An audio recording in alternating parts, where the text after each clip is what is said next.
অচেনা নাম্বার থেকে একটি মেসেজ। তোমার বয়ফ্রেন্ড আজ তোমাকে গণধর্ষণ করতে যাচ্ছে, নিজেকে বাঁচাতে হলে বাড়ি থেকে বের হও না। অহনা সাজগোজ করছিল তার বয়ফ্রেন্ডের সাথে দেখা করতে যাবে বলে, তখনই মোবাইলের স্ক্রিনে ভেসে ওঠে মেসেজটি। সেটাকে উপেক্ষা করে আবারও সাজায় মনোনিবেশ করে, হয়তো কেউ দুষ্টামি করছে তার সাথে। সেই ভেবে তৈরি হয়ে নেয়। বের হতেই আবারও মোবাইলে মেসেজ আসে, তারা 11 জন। গণধর্ষণ থেকে নিজেকে বাঁচাতে হলে সিদ্ধান্ত বদলাও, না হয় তোমার সম্মান নয়, কেবল তুমিও বেঁচে ফিরতে পারবে না। অহনার রাগ হয় সেই অচেনা লোকের উপর, যে কিনা ভয় দেখাচ্ছে। মোবাইলটাকে সাইলেন্ট করে দেখা করতে যায় বয়ফ্রেন্ড অর্ণবের সাথে। পার্কে পৌঁছাতেই অর্ণব বলল, চলো এক জায়গায় যাব। অহনা বলল, কোথায়? অর্ণব বলল, চলো আমার সাথে। অহনা আর কথা না বাড়িয়ে অর্ণবের সাথে চলতে থাকে। পৌঁছে যায় নিজের এলাকা থেকে অনেকটি দূরে একটি জঙ্গলে। শুনশান নীরবতায় ভয় পায় অহনা। অর্ণবের শার্ট খামছে বলে, এ তুমি কোথায় নিয়ে এলে? অর্ণব বলল, আরেকটু বেবি, কিছুক্ষণ পরেই দেখতে পারবে আসল মজা। অহনা বলল, এটা তো জঙ্গল, এখানে তুমি কি করবে? বড় কোনো সারপ্রাইজ আছে নাকি? অর্ণব বলল, হ্যাঁ, গেলেই দেখতে পাবে অনেক বড় সারপ্রাইজ। তারা পৌঁছে যায় একটা পরিত্যক্ত বাড়িতে। চারদিকে কেমন বিদঘুটে অন্ধকার, পচা গন্ধ আসছে অনেকটা। সিঁড়ি বেয়ে উপরে উঠলো। উপরটা পরিপাটি, তবে এখানে ভাঙা একটা আয়না আর বিছানা ছাড়া আর কিছুই তো দেখতে পারছে না। অহনা বলল, এখানে কি? কিছুই তো নেই, আমরা এখানে কেন এলাম? আমার অনেক ভয় করছে অর্ণব, এখান থেকে চলো চলে যাই। অর্ণব বলল, একটু পর চমক দেখতে পারবে, সবুর করো। দেখতে পেল একে একে 10 জন তরুণ প্রবেশ করলো রুমটাতে। অহনার আচমকা অচেনা নাম্বার থেকে মেসেজের কথা মনে পড়লো। সেও বলেছিল 11 জন লোক তাকে গণধর্ষণ করবে। বুকটা ধক করে কেঁপে উঠলো তার। অহনা বলল, অর্ণব, এরা কারা?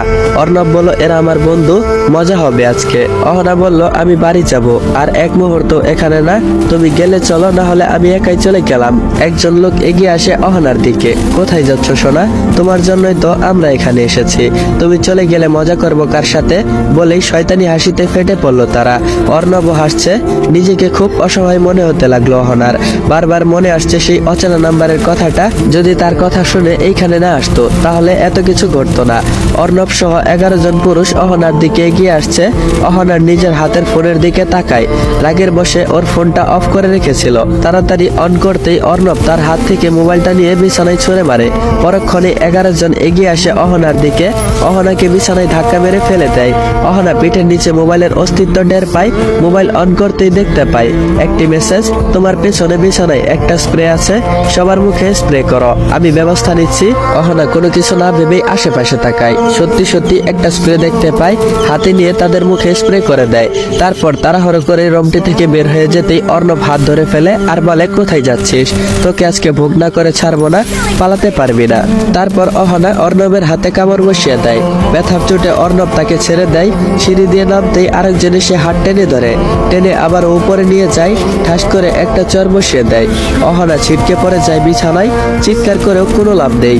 এই পরিত্যক্ত জায়গায় কেউ আসবে না তার আর্তনাদ শুনতে। পশুগুলো পুনরায় ঝাঁপিয়ে পড়তেই পুলিশ এসে হাজির হয়। পুলিশ দেখে সবাই ভয়ে পালাতে থাকে। অর্ণবের মুখ থেকে তো বেরিয়েই আসে, পুলিশ সবাইকে ধরে নেয়। অহনা বেঁচে যায়। একজন এসআই অহনার কাছে এসে বলল, ভাগ্য করে এমন একজন হাজবেন্ড পেয়েছেন। আজকালকার হাজবেন্ড ওয়াইফের মনের মিল থাকে না কখনো। আপনার স্বামী তো অফিস থেকে আমাদেরকে কল করে বলল তার নাকি আপনার কথা অনেক মনে পড়ছে। কলটাও ধরছেন না, ওনার মনে হচ্ছিল আপনি অনেক বিপদে আছেন। আমাদেরকে বলল আপনাকে যেন তাড়াতাড়ি উদ্ধার করি, কিন্তু উনি আমাদের সাথে আসলো না। বেস্ট অফ লাক, এমন একজন স্বামী পেয়েছেন আপনি।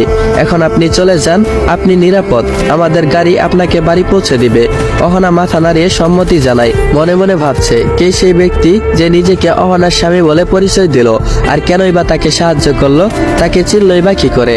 অনেক প্রশ্ন মনে হতে থাকলো। অহনা ছুটে গেল অফিসারের কাছে।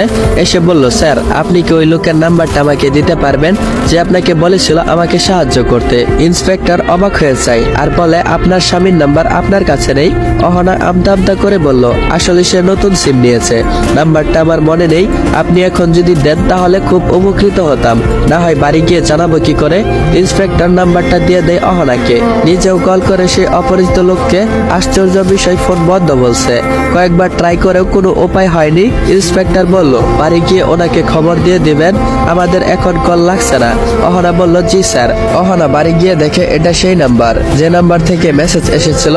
কল করে কিন্তু বন্ধ বলছে। এক পর্যায়ে বিরক্ত হয়ে রেখে দেয়, কিন্তু খটকাটা থেকেই গেল। অহনা বিছানায় গা এলিয়ে দিতেই আবার সে মেসেজ আসে, ফোনটা ধরে দেখে সেই অচেনা নাম্বার থেকে মেসেজ, দক্ষিণের জানালাটা বন্ধ করো, বাতাস বইছে, খুব ঠান্ডা লেগে যাবে। অহনা সাথে সাথে নাম্বারটাই কল করে। বলতে না বলতে আবারও ফোন বন্ধ বলছে। অহনা তাড়াতাড়ি করে বাইরে যায়। চারদিকে নীরবতা, কোথাও কেউ নেই। তাহলে সেই অপরিচিত লোক কিভাবে জানলো আমার জানালা খোলা? উত্তর ছাড়া হাজার প্রশ্ন ঘুরপাক খাচ্ছে অহনার মাথায়। বিকালে ওয়াশরুমে যাই গোসল করার জন্য। ওয়াশরুমে একটা আয়না ছিল, আয়নার দিকে তাকাতেই আয়নায় যা দেখলো।